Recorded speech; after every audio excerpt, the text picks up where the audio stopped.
হ্যাঁ সবাইকে, আমি আজকে ফার্স্ট টাইম আমেরিকাতে ফুচকা বানাবো, সেটাই আপনাদের সাথে শেয়ার করবো। আজকে হচ্ছে সানডে সন্ধ্যেবেলা, আর বাইরে হচ্ছে স্নোফল। চলুন আগে শাড়িটা পুরো সাদা চাদরে মনে হয়ে গেছে। মোটামুটি আজকে সারা রাত এরকম স্নোফল হতে থাকবে। দুপুর থেকে স্নোফল শুরু হয়েছে, সারা রাত হবে। আর কালকেও চলবে নাকি এরকম স্নোফল, যেটা দেখছি আপাতত এরকম চলছে স্নোফল। এখন ভীষণ ঠান্ডা। চলুন ফুচকাটা আমি চটপট বানানো শুরু করি, কারণ একটু টাইম লাগবে। জানেন তো, এখন বিদেশে আছি বলেই হয়তো আমাদের এই ইন্ডিয়ান স্টাইল ফুচকা এত বেশি মিস করি।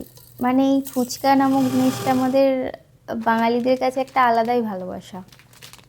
সত্যি বলতে বিদেশে থাকলে না বোঝা যায় এই ছোটো ছোটো খাবারগুলো আমাদের জন্য কত ইম্পর্ট্যান্ট। এই ধরুন ফুচকা, মায়ের হাতের রান্না, এইগুলো আলাদাই একটা ভালো লাগা, যেগুলো কখনোই নিজে যতই বানায় না সেই ফিলটা দেয় না। যখন ওই পুজোতে বেরোতাম বা রাস্তা দিয়ে হাঁটতাম, দূরে থাকা ওই যে ফুচকার গাড়িগুলো দেখতে পেতাম, মনটা নিজে থেকেই না ওই দিকে চলে যেত।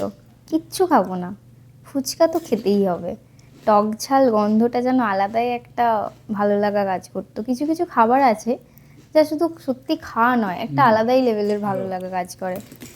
আজ এই ফুচকাগুলো নিজে হাতে বানিয়ে না আলাদাই শান্তি কাজ করছিল। সেই আর আমার বরের তো রিভিউ তো শুনতেই পাচ্ছেন যে ভালো হয়েছে। মানে বউ করেছে যেটা আবার খারাপ বলতে আছে নাকি, সে তো ভালোই হবে। যাই হোক, সত্যি বলতে খারাপ হয়নি, ভালোই হয়েছে। ইউএসএ বসে যে নিজে হাতে ফুচকা বানিয়ে খেতে পারছি, এটাই কম কোথায় বলুন।